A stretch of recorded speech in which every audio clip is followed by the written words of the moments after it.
তো এই যে অবস্থা এই জায়গায় জলসিঁড়ি আসলাম, মনে করলাম যে এইখানে হয়তো ফাঁকা পাবো। বাইকে এটাতে তেল নিলাম 2 লিটার ধার, এখন পাম্পে যাচ্ছি আর কি আনতে।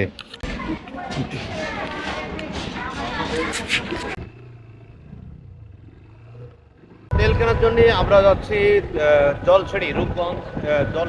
জলসিঁড়ি নতুন একটা পাম্প হয়েছে, ওটাও ট্রাস্ট, সেনাবাহিনী নিয়ন্ত্রিত। তো আশা করতেছি ওখানে একটু ভিড়ভাড়টা কম হবে, ওদিকে গাড়ির সংখ্যা কম, এই জন্য তেল কেনার জন্য আমরা ওইখানে যাচ্ছি। এটা হচ্ছে 100 ফিট রাস্তায়, এখান থেকে আমাদের 5-6 কিলো দূরে যেতে হবে। এদিকে প্রচুর ভিড়, প্রায় 4 ঘন্টা পরে, টিভিতে যে নিউজটা দেখতেছি আর কি, 4 ঘন্টা পরে প্রায় 2 লিটার করে তেল পাচ্ছে। তো যে কারণে আমরা একটু ঢাকার বাইরে যাচ্ছি তেল আনতে, দেখি ওখানে হয়তো একটু ভিড়ভাড়টা কম থাকবে, যাওয়ার সাথে হয়তো তেলটা পাবো। তবে আইন অনুযায়ী ওই 2 লিটারই পাবো আর কি, এর বেশি হয়তো আর দিবে না। তারপরেও যাই আর কি, 1 লিটার তেল পড়ায় হয়তো 2 লিটার তেল পাবো।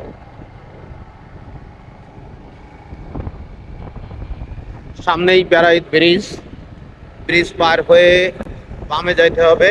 জলসিঁড়ি আবাসন প্রকল্পের ভিতরে একটা নতুন একটা পাম্প হয়েছে, ওই পাম্পটাতে।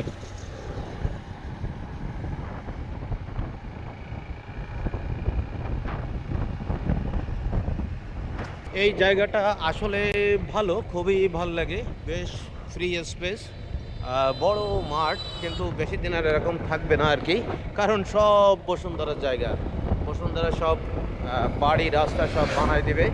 সামনেই ব্যারাইট ব্রিজ, আর দূরে যে বিল্ডিংগুলো দেখা যাচ্ছে ওটাই জলসিঁড়ি আবাসন প্রকল্প, ওর ভিতরেই পাম্পটা আছে আর কি। আমরা পাম্পে যাচ্ছি। বর্তমানে তেলের খুবই ক্রাইসিস, মানে এই ক্রাইসিসের কথা বলে আর লাভ নাই, প্রচুর অবস্থা খারাপ। আমি সামনে ওই আতিক স্যারের বাইকটা থেকে তেল বের করে নিয়েছি 2 লিটার, তারপরে বাইকটা স্টার্ট দিয়ে যাচ্ছি আর কি, তা নাহলে যাওয়ার কোনো উপায় ছিল না।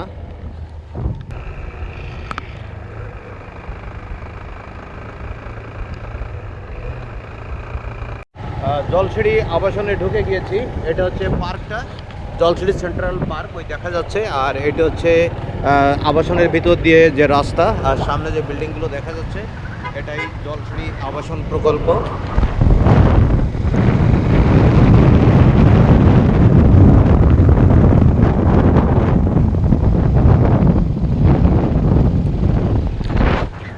তো এই যে আমার মনে হয় তেলের লাইন সামনেই দেখা যাচ্ছে, সামনে প্রচুর প্রাইভেট দেখা যাচ্ছে, এটা না শুরু হয়ে গেছে, তবে সম্ভবত বাইক নাই। হ্যাঁ, তেলের লাইন শুরু হয়ে গিয়েছে, এই যে আমরা দেখতে পাচ্ছি। ঢাকার ভিতরেও একই অবস্থা, আর এখানে ভাবছিলাম যে এখানে হয়তো ভিড়ভাড়টা কম থাকবে, কিন্তু তা না, কারণ পাম্প এখান থেকে অনেক দূরে। এই যে পাম্পের যে তেলের সিরিয়াল সেটা দেখা যাচ্ছে, সবাই লাইনে দাঁড়ায় আছে, বাইকটা হয়তো একটু কম মনে হচ্ছে। তো যাই হোক, যাই দেখি কি অবস্থা, তেলটা নেওয়া যায় কিনা। তো এই হচ্ছে বাইকের লাইন।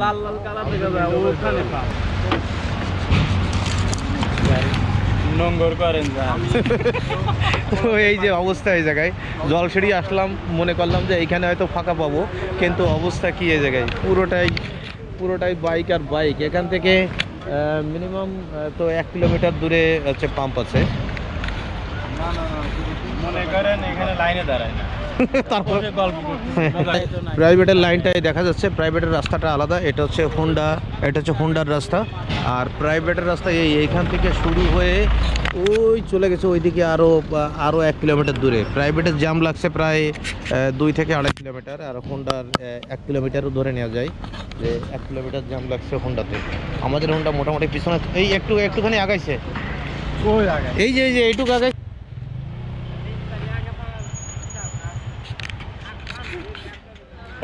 তো এই হলো অবস্থা, অনেকক্ষণ পরে একটুখানি এগোলাম।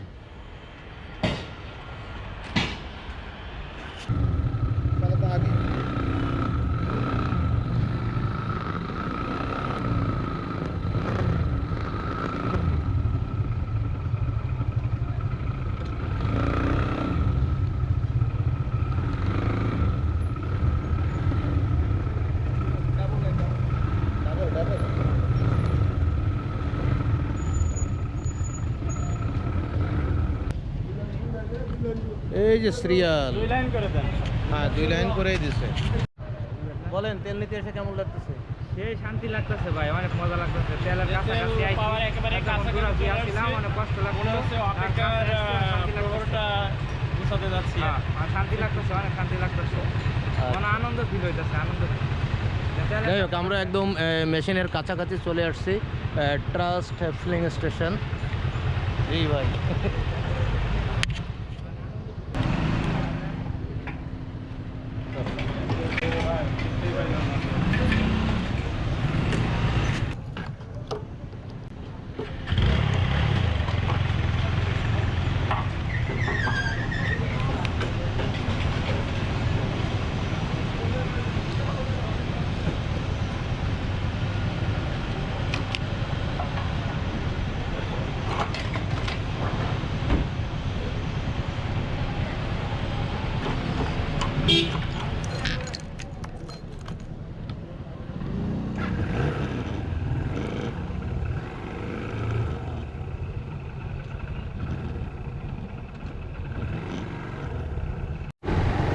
তেল নেওয়ার যুদ্ধ শেষ হলো আর কি।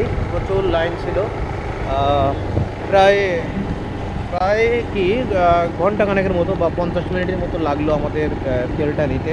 2.5 লিটার করে তেল দিচ্ছে। এটা হচ্ছে জলসিঁড়ি আবাসনের ভিতরে যে ট্রাস্টের যে পাম্প আছে এটাতে।